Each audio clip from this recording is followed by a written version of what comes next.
ವೇದನಾದವೆನುತ ವ್ಯರ್ಥದಿ ಕಾಲ ಕಳೆವೆಯೇಕೆ?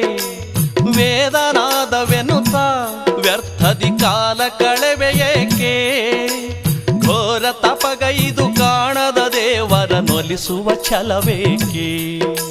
ಘೋರ ತಪಗೈದು ಕಾಣದ ದೇವರ ನೊಲಿಸುವ ಛಲವೇಕೆ?